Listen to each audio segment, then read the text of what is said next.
अंकुर, तुम्हारा प्रश्न है, आप अपने बचपन की कुछ यादें और विश्व भ्रमण के दौरान हुए अनुभव के बारे में कुछ बताएं और कैसे आप इतने फिट रहते हैं। आपने शाश्वत को एक ऑडियो संदेश में कहा था कि आप 400 पुशअप लगाते हैं। इस विषय में कुछ बताने का कष्ट करें।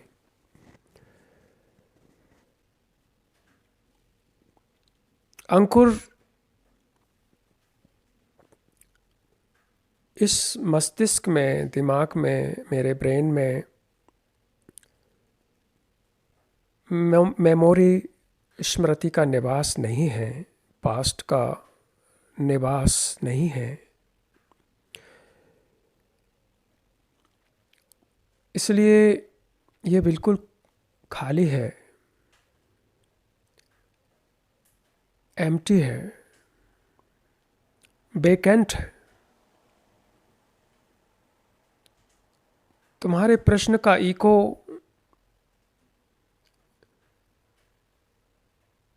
प्रतिध्वनित के रूप में उस चेतना में उतरेगा और वहाँ से फिर उत्तर आएगा। ऐसे ही है जैसे तुम जब किसी वैली में, ताल में, जहाँ पहाड़ हैं, वहाँ इको करते हो प्रतिध्वनि, या किसी डेंस जंगल में, तो तुम्हारी ध्वनि प्रतिध्वनि के रूप में, इको के रूप में गूंजती है। ऐसे ही है जब तुम कोई प्रश्न डालते हो मेरी चेतना में, तो तुम्हारा प्रश्न उस वेकेंट घाटी में, चेतना की घाटी में विलीन होकर प्रतिध्वनि करता है उत्तर के रूप में। इसलिए इसे संपूर्ण ऊर्जा और अटेंशन से सुनो और इसे एक शिक्षा का ही अंग मानो।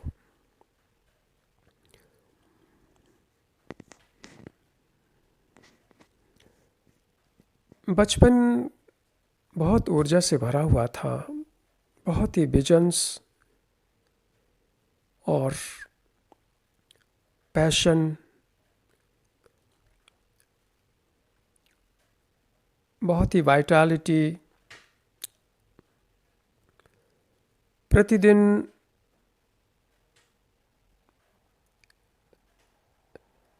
एक नई ऊर्जा से शुभारंभ होना,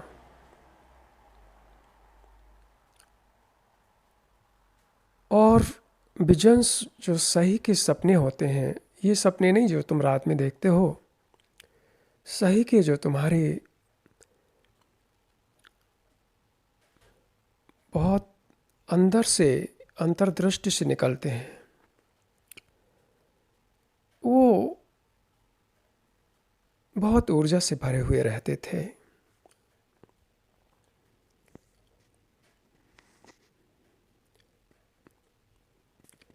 बहुत क्यूरियासिटी थी, पैशनेट क्यूरियासिटी, वाइटलिटी, इंटरेस्ट, हर चीज़ में इंटरेस्ट, विश्व को समझना। और ये बहुत ही गहरा प्रश्न, क्या सत्य है? और अगर सत्य है तो क्या मनुष्य उसे जान सकता है? ये प्रश्न। क्योंकि मेरे जीवन में विश्वास, गॉड्स, भगवान, बिलीफ, ये सब चीज़ों का कोई स्थान नहीं था। पूरी ऊर्जा अवेलेबल थी, इस प्रश्न में समा गई, तो प्रश्न बहुत जीवंत हो गया, जैसे एक एंटिटी होती है जीवंत, लिविंग एंटिटी हो गया प्रश्न बचपन से ही। और यह प्रश्न ऊर्जा में परिवर्तन होकर बहने लगा, गहरा होता रहा, वहाँ से ही समय के उस पार की यात्रा शुरू हो गई। ये प्रश्न इतना गहरा था और इतना ज्वलंत और जीवंत कि पूरी ऊर्जा, पूरा ध्यान और अटेंशन उसमें पूरा लग गया। क्या है जीवन का सोर्स? ये क्रिएशन हो रहा है, कहाँ से आता है जीवन और कहाँ पैदा हो जाता है? क्या है इसका सोर्स? मनुष्य, पशु पक्षी, जानवर, इंसेक्ट, जंगल्स, माउंटेन्स, पर्वत, नदियाँ, समुद्र, सोलर सिस्टम, गैलेक्सीज, ब्रह्मांड, कई ब्रह्मांड, कहाँ से इनकी उत्पत्ति है? सोर्स ऑफ ऊर्जा है, कहाँ से हो? ये सब क्या एक्सीडेंट है? क्या सब ये दुर्घटना है, घटना है, या इसके पीछे एक बहुत ही सुप्रीम इंटेलिजेंस काम करती है, सुप्रीम विजडम? ये क्वेश्चन इतना गहरा था कि मेरा सो पाना संभव नहीं हो पाया।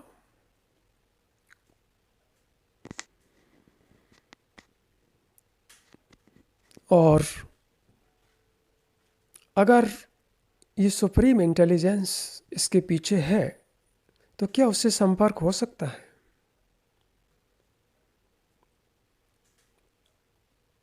ये बचपन में बहुत ही एक आग की तरह, फ्लेम की तरह ज्वलंत प्रश्न था। और तुम्हारे जीवन में अगर प्रश्न नहीं हो तो जीवन तुम्हारा लुंज पुंज पैरालाइज्ड हो जाता है। प्रश्न ही प्रकाश है, प्रेम है और ध्यान का प्योर रूप है। यह प्रश्न इंटेलेक्चुअल लेवल का नहीं था, यह प्रश्न तो स्वयं ही ऊर्जा था। ऊर्जा का सही अर्थ है गति, मोमेंटम। तुम्हारे प्रश्न में जब तक मोमेंटम ना हो, गति ना हो, एसिलरेशन ना हो, तो वह प्रश्न मटेरियल है, भौतिक है और जल्दी ही समाप्त हो जाता है। तुम्हारी यात्रा उस प्रश्न से शुरू नहीं हो सकती। अगर तुम्हारा प्रश्न में ऊर्जा है, पूरी वाइटलिटी है, एसिलरेशन है, मोमेंटम है, तो वह प्रश्न घूमता है। वह एक जीवंत एंटिटी है।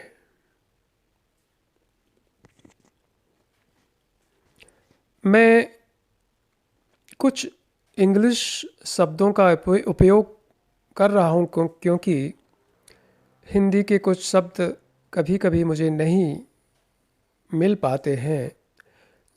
जब वहाँ रहूँगा तुम लोगों के बीच तो वो आ जाएंगे, क्योंकि हो सकता है मेरी हिंदी इतनी अच्छी नहीं हो।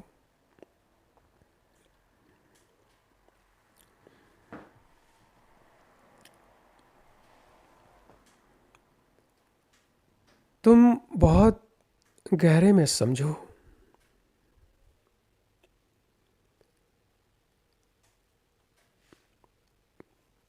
बचपन में ये ऊर्जा हमेशा अवेलेबल थी। यह ऊर्जा घर्षण के द्वारा नष्ट नहीं होती थी, विरोधाभास के द्वारा उसका नष्ट होना संभव नहीं था, इसलिए वो इकट्ठा हो गई। ये प्रश्न बहुत ही जीवंत बन गया। इस प्रश्न ने जीवन का रूप लेकर भय, लोभ, घृणा, हिंसा सबका अंत कर दिया, राख कर दिया सबको। फिर वो ऊर्जा स्थिर होकर काम करने लगी और उसने ध्यान का रूप लेना शुरू कर दिया। मेरे जीवन में कभी भी विश्वास या अविश्वास का प्रश्न ही नहीं उठा। ना तो मैं आस्तिक था ना नास्तिक, मैं अग्नोस्टिक था। अग्नोस्टिक का अर्थ समझो, ये ग्रीस से निकला है। ग्रीक है ये शब्द अग्नोस्टिक। इसका मतलब है मैं नहीं जानता, आई डोंट नो। हो सकता है सत्य है, हो सकता है सत्य नहीं है।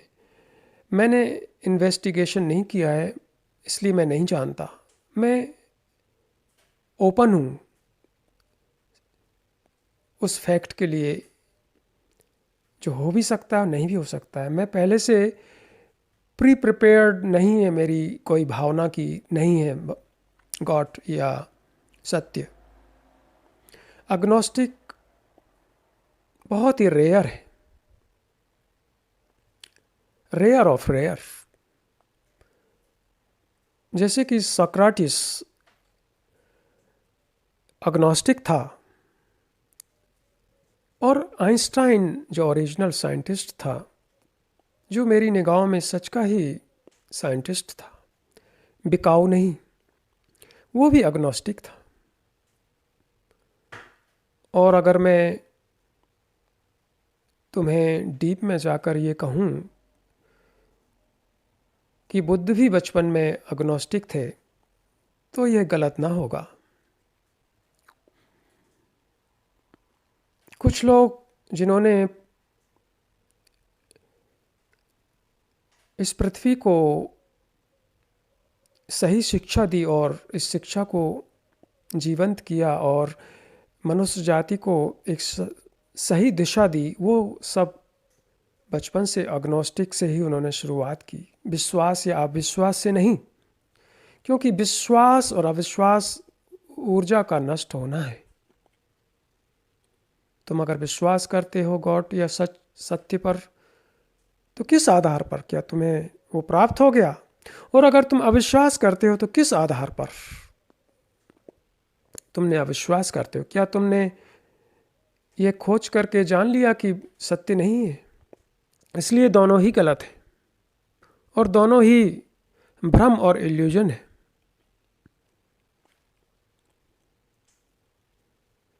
दोनों ही भय और मोह को जन्म देते हैं। विश्वासी भी उतना भयभीत है और मोह और लालच से भरा है जितना कि अविश्वासी भी है। अविश्वासी भी की भी वही दशा है। बचपन से अग्नोस्टिक होना मेरे ब्रेन में, दिमाग में सिर्फ वेकेंटनेस रहता था, खालीपन। उस खालीपन, खाली आंखों से ही मैं ऑब्जर्व करता था, देखता था, बिना किसी पास्ट की आंखों से, भूतकाल के चश्मे से।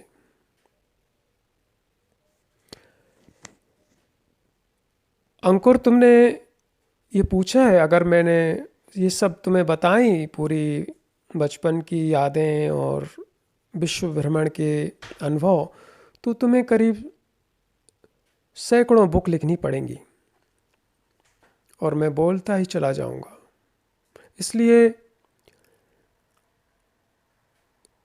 कुछ ही एक दो बूंद जो हुआ है उसके बारे में ही प्रकाश डालूंगा। हो सकता है 2 पार्ट कर दूं इसके, जिससे कि यह उत्तर बड़ा ना हो। कोशिश करूंगा कि 2 पार्ट हों, 1 पार्ट और 2 पार्ट।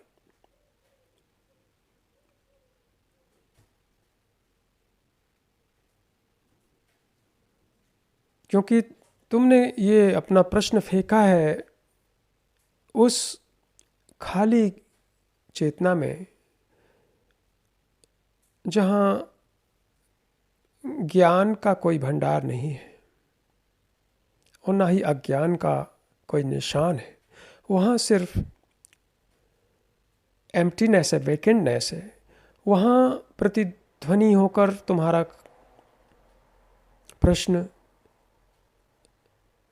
इको होकर गूंज रहा है अभी शब्दों में जो मैं उत्तर दे रहा हूँ।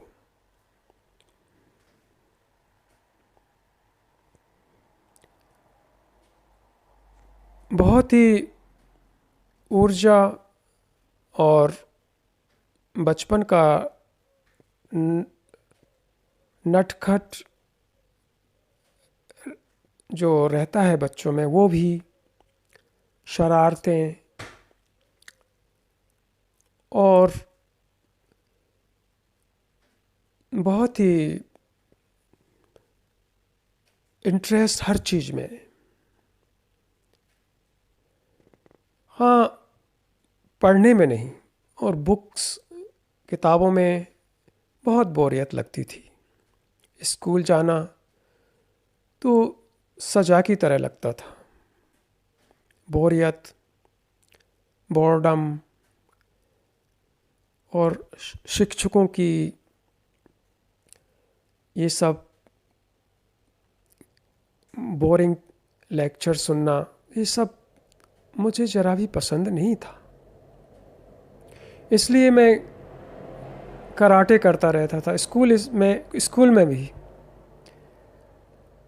मैंने बचपन से ही कराटे सीखना शुरू किया।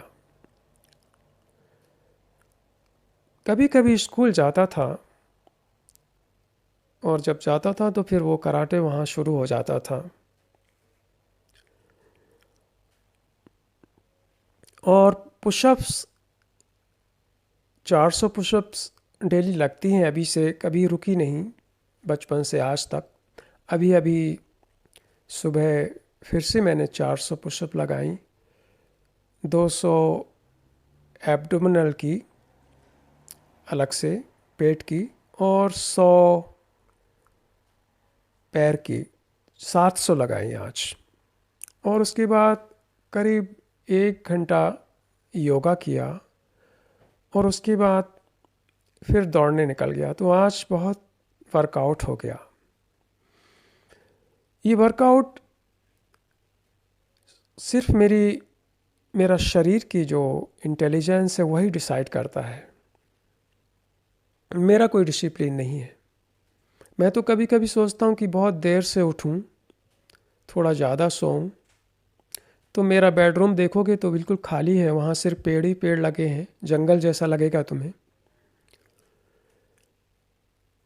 मनी प्लांट्स लगे हैं चारों तरफ, क्योंकि वो रात में ऑक्सीजन देते हैं।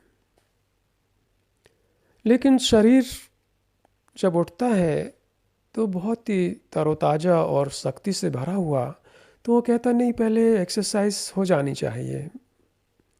तो मैं कुछ नहीं कर पाता फिर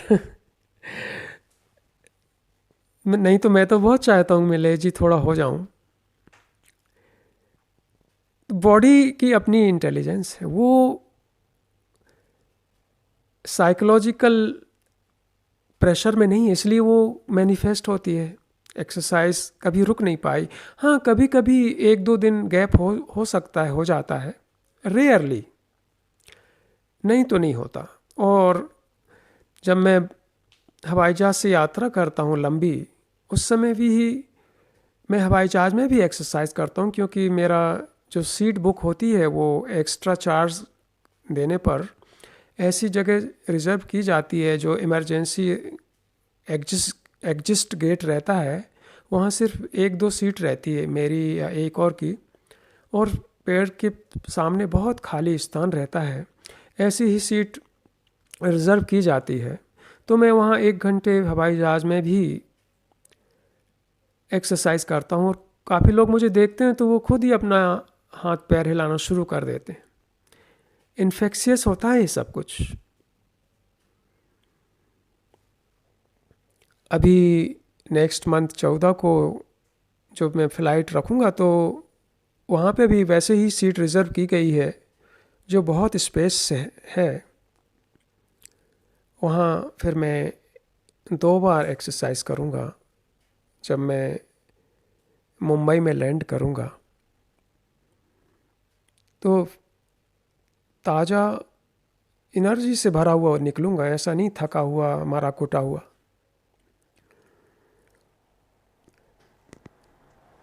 तो तुम पूछ रहे हो अंकुर, तुम्हारी क्यूरियासिटी है कि बचपन में क्या हुआ, क्या हैं यादें।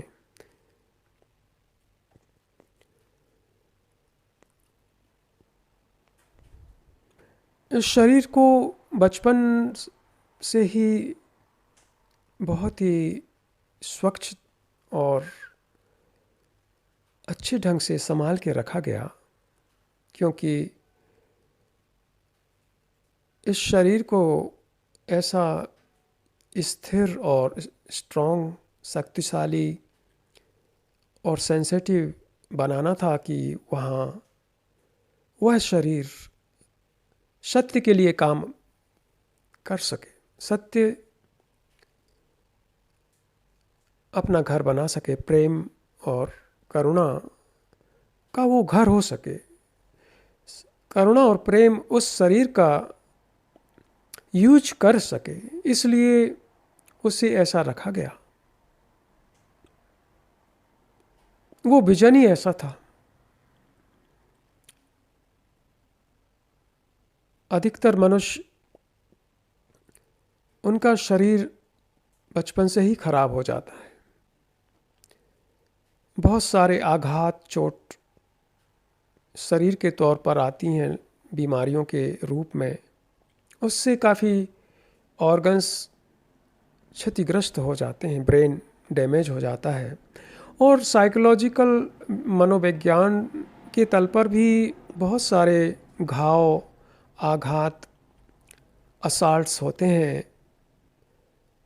शब्दों के द्वारा और घृणा का के अटैक्स होते हैं एक दूसरे के ऊपर, प्रतिस्पर्धा के आक्रमण होते हैं एक दूसरे के ऊपर, परिवार के अंदर, समाज में, दोस्ती में, रिलेशनशिप में। उससे बहुत ही गहरे घाव लग जाते हैं, इससे डिटोरिएशन हो जाता है ब्रेन का, मस्तिष्क का। फिर तुम्हारे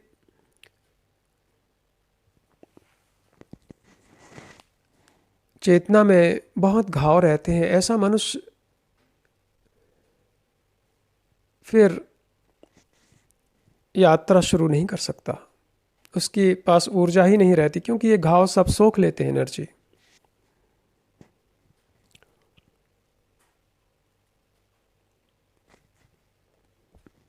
इसलिए इस शरीर में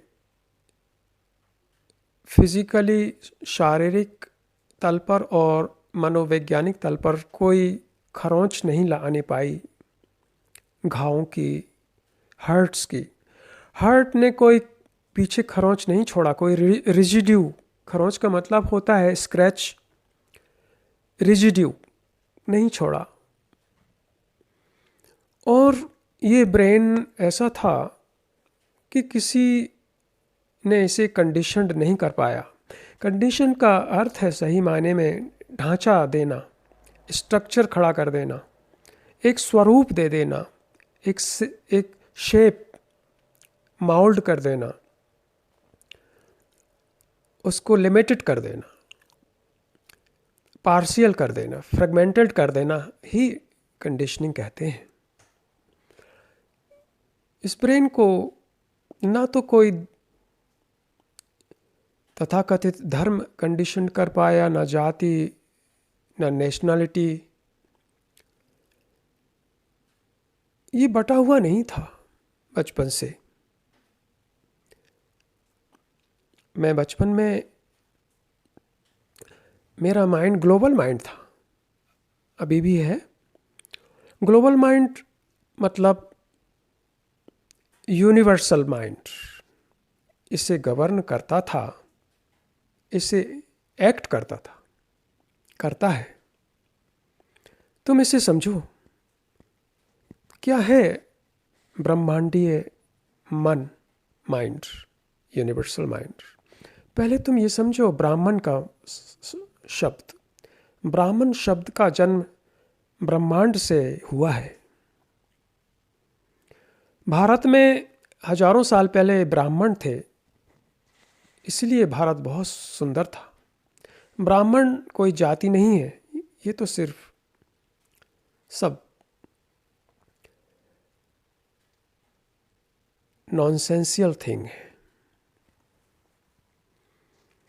ब्राह्मण एक चेतना की अवस्था है। ब्राह्मण शब्द का जन्म हुआ है ब्रह्मांड से। ब्राह्मण उसे कहते हैं जो जिसका मन ब्रह्मांड की तरह विराट है, अनंत है। और इसी शब्द ब्रह्मांड से ही ब्रह्मा का जन्म हुआ है। ब्रह्मा का मतलब भी विश्व है।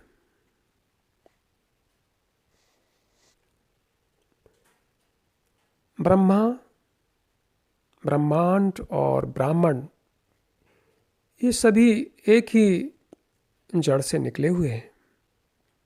संस्कृत के बहुत गहरे, इसकी जड़ें संस्कृत में हैं। तो मेरा शरीर, ब्रेन ब्राह्मण है, जाति से नहीं। ये तो सिर्फ बाद में मनुष्यों को गुलाम बनाने के लिए बनाया गया, सब जातियाँ। लेकिन ब्राह्मण थे भारत में जो अनकरप्टेड थे, उन्हें खरीदा नहीं जा सकता था। उनकी ऊर्जा से ही भारत ने बहुत ऊंचाइयां छुई, बहुत सुंदर व्यक्ति हुए। वह ब्राह्मण अब सब खत्म हो चुके हैं और वेस्टर्न कल्चर, पश्चिम कल्चर ने ईस्टर्न कल्चर को, भारत के कल्चर को निगल लिया और ख़त्म कर दिया। बहुत ही भ्रष्ट कौमें आई भारत में। मुगल्स, भारत उस समय वेजिटेरियन था, क्योंकि किसी जीव को मारना सत्य के खिलाफ है, प्रेम के खिलाफ है, करुणा के खिलाफ है। जो आदमी मांस खाता है, किसी जीव को खाकर अपनी भूख खत्म करता है, वो मनुष्य कैसे प्रेम कर सकता है? कैसे सत्य उसके पास आ सकता है? वो तो सिर्फ अंधकार को ही उपलब्ध हो सकता है। फिर आई ये भ्रष्ट कौमें, उन्होंने भारत को नष्ट कर दिया।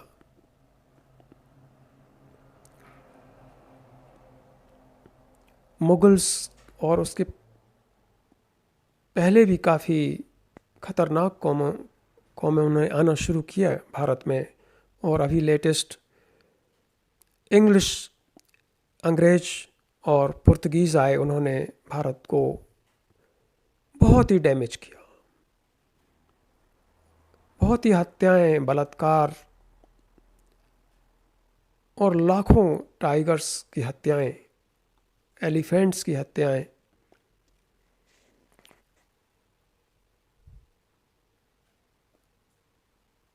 इस इंग्लिश कल्चर ने भारत का जो कल्चर है उसे नष्ट कर दिया, समाप्त कर दिया। आज तो सिर्फ इंग्लिश कल्चर ही है वहाँ।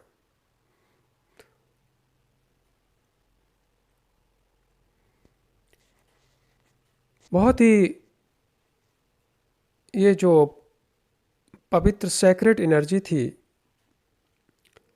उसे 200 साल इंग्लिश और मुगल्स ने मिलकर बहुत ही डैमेज किया। और जाते समय इन कौमों ने भारत के 3 टुकड़े कर दिए, भारत, बांग्लादेश और पाकिस्तान, जो एक दूसरे के दुश्मन बन के अब हेट करते हैं, क्योंकि बंटवारा ही हेट है, घृणा है।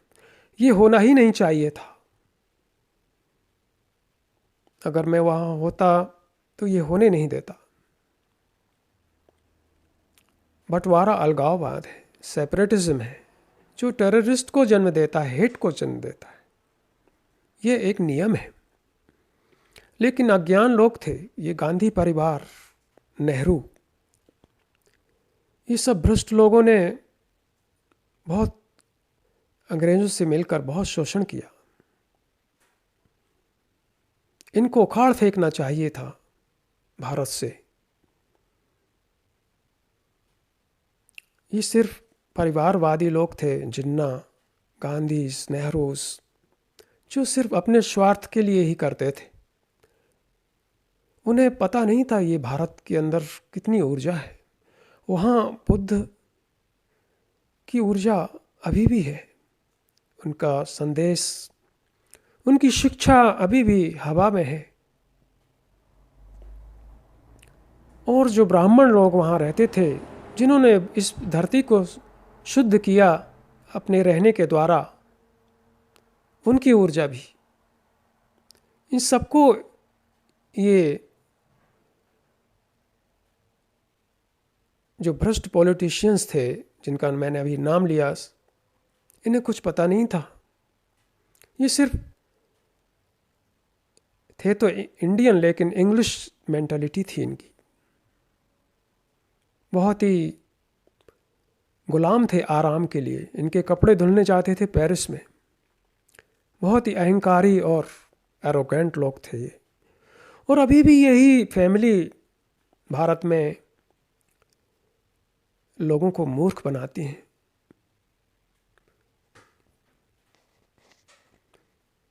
इन सबको उखाड़ फेंक देना चाहिए सुंदर देश से, जहाँ इतनी विराट शिक्षा का आरंभ हुआ।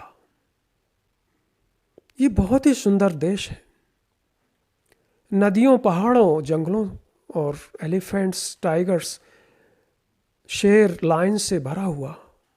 कोबरा, किंग कोबरा, हर इंच में जीवन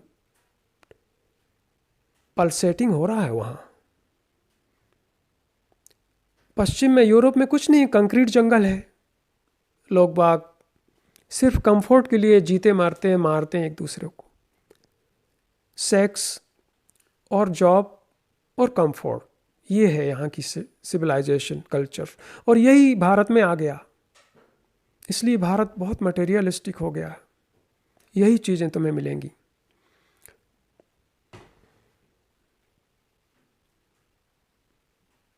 इसलिए भारत में बहुत ही पवित्र एनर्जी, ऊर्जा ने ऐसी नींव खड़ी की, फाउंडेशन वहाँ बहुत ही सुंदर, सही के मायने में टीचर्स, गुरु का जन्म हुआ। शिक्षा ऐसे ही नहीं आ जाती, उसके लिए बहुत ही बड़ी तैयारियां होती हैं।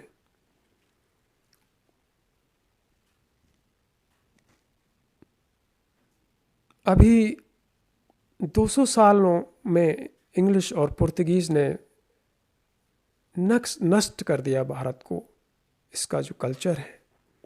और ये जो पॉलिटिशियन फैमिली है जो 70-80 साल तक भारत का शोषण करती रही, अभी भी इन लोग मूर्ख बनाते हैं। पैदल चलकर यात्राएं करेंगे और तुम देखते हो ये सिर्फ मटेरियलिस्टिक है। These are the gods of materialistics. पैदल चल के यात्रा करने से क्या होगा?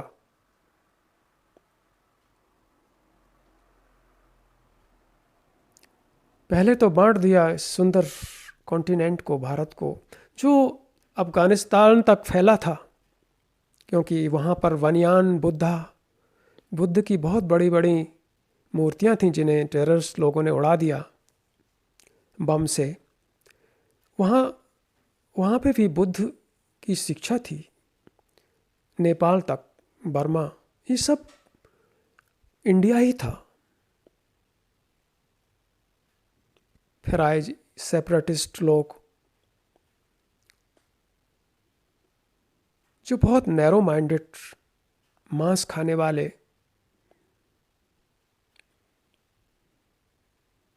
इन्होंने इस कंट्री को कूड़ेदान के रूप में यूज किया।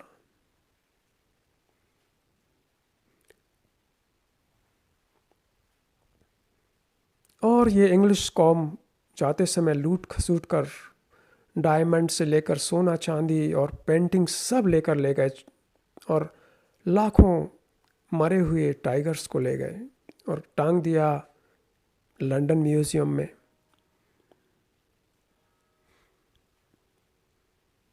मैं किस लिए बता रहा हूँ तुम्हें कि तुम ये नहीं देख पाते, क्योंकि प्रोपेगेंडा होता है टीवी के द्वारा 24 आवर्स। बचपन में वो सुरक्षा थी, एक ऊर्जा का घेरा रहता था। वो बचपन में जंगल में निकल जाना, गुफाओं में बैठना और ध्यान में उतर जाना खुद ही। यह ध्यान नहीं प्रीपेड ध्यान, मेडिटेशन, ये सब कचरा। सही में ध्यान में उतर जाना और वहाँ व्यतीत करना, ये सब शामिल था बचपन में। गुफाओं में बैठ जाना और एलिफेंट्स, टाइगर्स को देखना, ऑब्जर्व करना, बचपन में एक्टिविटीज़ थी सब।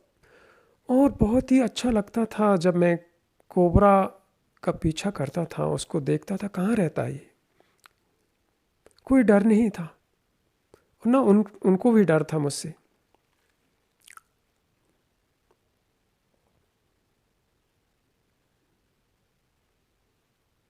ऊर्जा अपने परम रूप से खिल रही थी।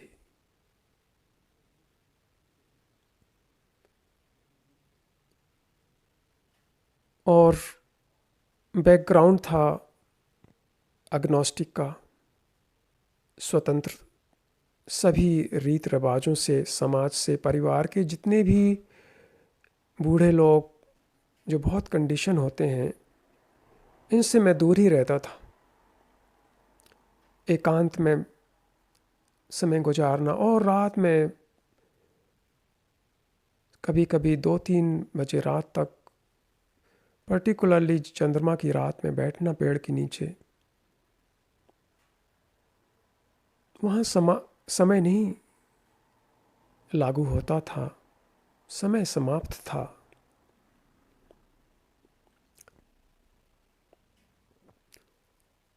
और नटखट जीवन भी था।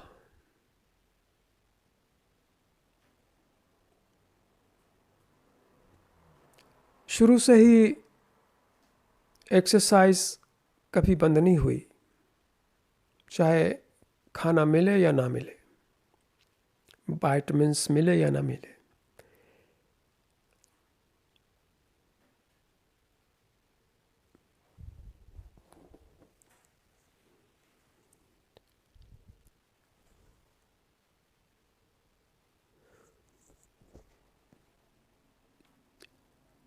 और जैसा कि अभी बताया तुमको मैंने कि यह जो ब्रेन है, इससे ब्रह्मांड की ऊर्जा, जिसे यूनिवर्सल फिलॉसफी बोलते हैं, यूनिवर्सल इंटेलिजेंस बोलते हैं, वो काम कर रही थी। जैसे कि ऐसा समय था बचपन में कि भोजन अवेलेबल नहीं था, तो ऐसा नहीं आया मन में कि डिप्रेशन हो जाऊं कि क्या होगा अब कल जब भोजन ही नहीं है। कई लोग तो आत्महत्या कर लेते हैं। तो वहाँ मैंने अपने आप से कहा कि हो सकता है कल भोजन नहीं मिले, आज तो है, तो आज मैं 400 पुशअप और लगाऊंगा, क्योंकि जब मैं मरूं, भोजन नहीं मिले, तो मेरा शरीर बहुत मजबूत हो, स्वस्थ हो, अच्छी मसल्स हो, तभी इसी रूप में मैं पृथ्वी को दे दूंगा अपना शरीर मरने के रूप में। ऐसा नहीं दूंगा मरा हुआ, कुटा हुआ, या फिर बीमारियों से भरा हुआ। तो मैंने और भी एक्सरसाइज शुरू कर दी। तो कोई मेमोरीज काम नहीं करती थी वहाँ। और जैसा कि मैंने बताया, कोई एक्सपीरियंस अपना रेजिड्यू नहीं छोड़ता था मेरे चेतना में, कोई खरोंच नहीं छोड़ता था भविष्य की और पास्ट की। वहाँ कोई स्क्रैच नहीं रहती थी किसी हर्ट्स की। जो भी एक्सपीरियंस होता था वो उसी समय परिपूर्ण होकर विदा हो जाता था, वो मैं अपने मेमोरी में नहीं रखता था। जैसे कि अगर मैंने सूरज उदय देखा और सूर्यास्त देखा, बहुत सुंदर है, फिर वो मेमोरी का अंग नहीं बन पाता था। उसको देखते ही जब मैं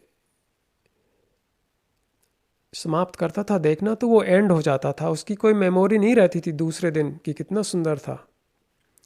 या किसी सुंदर स्त्री या पुरुष से मिला तो ऐसा नहीं रहता था कि कल और मिलूं इससे। या कोई बहुत ही अच्छा स्वादिष्ट खाना खाया तो ऐसी मेमोरी नहीं रह जाती थी कि ऐसा खाना फिर मिल जाए कल या और खा लूं। इसलिए मेरी चेतना में मैंने पहिए को उल्टी तरफ दूसरी दिशा में घुमा दिया। तुम सब लोग पहिए की दिशा में घूमते हो, मैंने पहिए की दिशा ही घुमा दी। इसलिए कोई आदतें नहीं बन पाई मेरे जीवन में, कोई रूटीन, कोई मैकेनिकल लाइफ, कोई आदतों की जड़ें मेरी चेतना में, मेरे ब्रेन में पैर नहीं जमा पाई। इसलिए आज भी मेरी कोई आदत नहीं है चाय या कॉफ़ी पीने की। अगर मैं चाय या कॉफ़ी पीऊँ तो वो सिर्फ आदत नहीं, सिर्फ बस उस समय का छोटा सा एक अंग होता है। कभी कभी एक आध दो साल में मैं टेस्ट कर सकता हूँ, कर लेता हूँ। और खाना, अभी कुछ महीनों से मैं ऑर्गेनिक रॉ फूड ले रहा हूँ।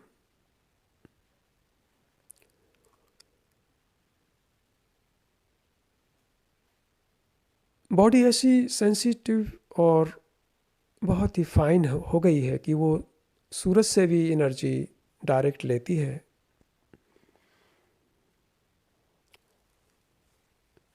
ये सब बचपन की बारे में तुमने पूछा है अंकुर।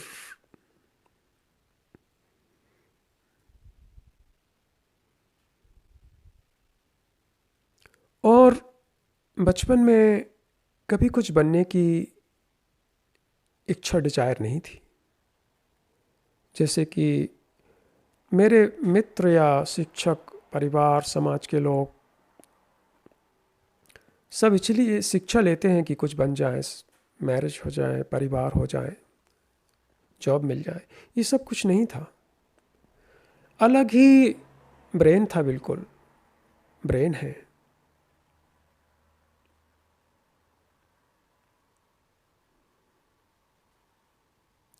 मेरे आसपास जो मित्र या कोई भी, सभी कंडीशन थे, नैरो, लिमिटेड, भय, लोभ और बटे हुए कई जातियों में,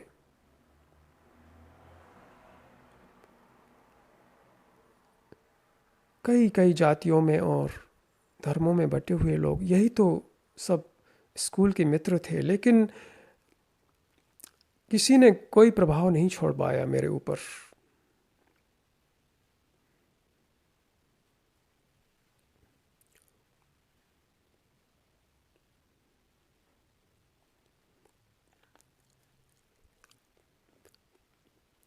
और बहुत ही घटनाओं से भरा हुआ था बचपन। जैसा कि मैंने बताया, अगर सभी घटनाओं को बताया तो तुम्हें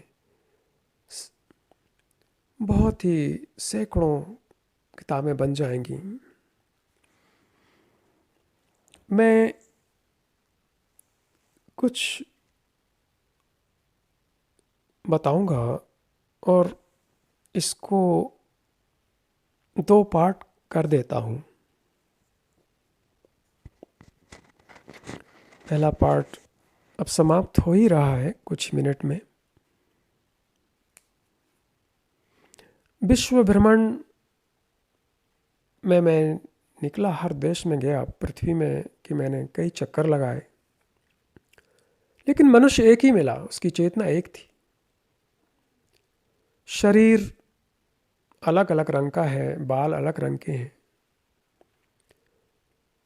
कोई गोरा है, काला है, पीला है, ब्राउन है। भाषाएं अलग हैं, खाना का ढंग अलग है, कपड़े अलग हैं। लेकिन जब मैंने चेतनाओं में देखा मनुष्य के, तो वो एक ही है। वही कॉमन चेतना है मनुष्य की। ये विश्व भ्रमण में मैंने देखा। चाहे वो कहीं भी रह रहा हो, उसकी कॉमन चेतना है। हर आदमी भय, लोभ, लालच और कंफर्ट की डिज़ायर, सुरक्षा की वासना शेयर करता है एक दूसरे से। वो हर आदमी के कॉन्शियसनेस में, इसलिए मनुष्य की चेतना एक है, अलग नहीं है मनुष्य। हर आदमी को भय है, चाहे कहीं पे भी रह रहा हो, और हर आदमी कंफर्ट चाहता है, और हर आदमी फॉलो करता है। और वहीं से ही मनुष्य का पतन है, वहीं से ही मनुष्य का दुख का कारण है, सफरिंग का कारण है। बहुत ही सुंदर सुंदर देशों में गया,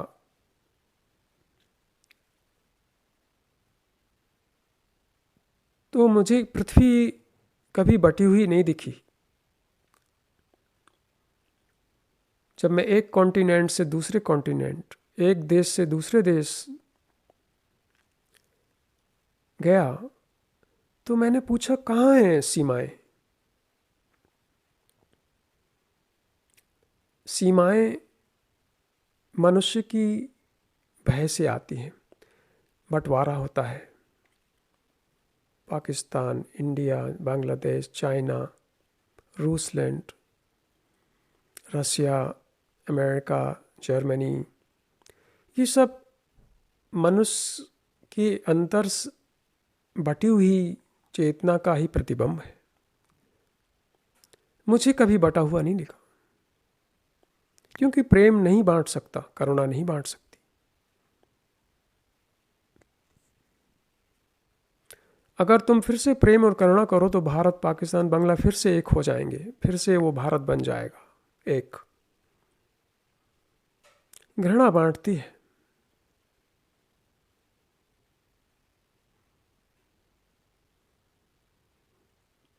मुझे पूरी पृथ्वी एक ही नजर आती है, छोटी सी, जो एक गांव के रूप में देखता हूं पृथ्वी को। बहुत लोगों से मिला। ऑस्ट्रेलिया में मैं अबोरिजिनिस से मिला। मैंने वहाँ गुफाओं में बैठकर करीब 20,000 से 50,000 साल पुरानी गुफाएं हैं वहाँ ऑस्ट्रेलिया में, क्योंकि ऑस्ट्रेलिया का जो अबोरिजिनिस है, आदि मानव है, वो सबसे पुराना है इस पृथ्वी का। लेकिन ये अंग्रेज लोग वहाँ भी पहुँच गए, उनको मार के हथिया लिया पूरा ऑस्ट्रेलिया। अब वो सिर्फ कुछ ही हजार बचे हैं। तो ये बहुत ही गंदी कौम है।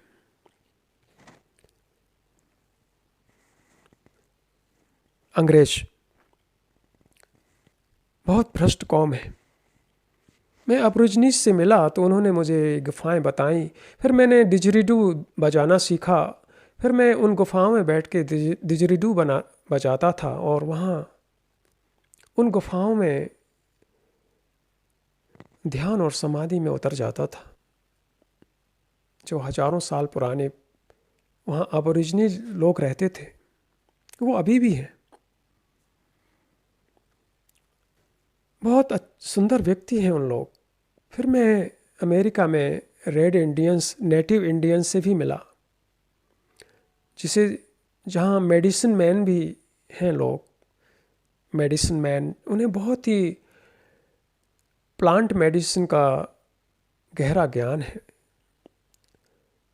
उन्हें पता है कौन सा प्लांट्स किस बीमारी को ठीक कर सकता है, कर देगा। उनसे भी मिला। मैक्सिको में भी मिला, अमेरिका कैलिफोर्निया में भी। न्यूजीलैंड में मैं माओरीज से भी मिला, जहाँ मैं पढ़ाई करता था न्यूजीलैंड में। क्योंकि मुझे ऐसा लगा मैं यूरोप से निकलना चाहता हूँ, किसी ऐसे देश में जाऊँ जहाँ मुझे कोई नहीं जानता। तो मैंने न्यूजीलैंड में यूनिवर्सिटी में अप्लाई किया, तो वहाँ मुझे जगह मिल गई। तो वहाँ मैंने स्टडी की। लेकिन स्टडी तो कुछ नहीं, मैं तो सिर्फ समुद्र के किनारे बैठता था जाके, और मेरा इंटरेस्ट रहता था ऑब्ज़र्व करना। वेल्स का ऑब्ज़र्व करता था। मैंने बहुत बड़ी बड़ी वेल्स देखी वहाँ, करीब 18 मीटर जैसे, इतनी लंबी। उनको वॉच किया, उनको देखा।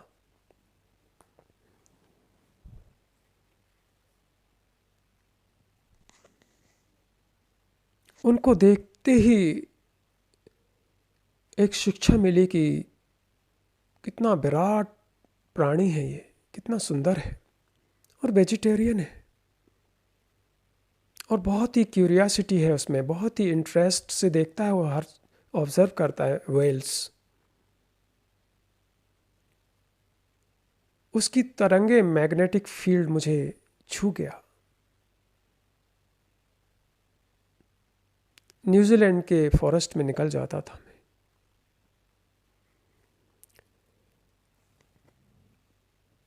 मैं यहाँ समाप्त करके दूसरे पार्ट में बोलना शुरू करता हूँ।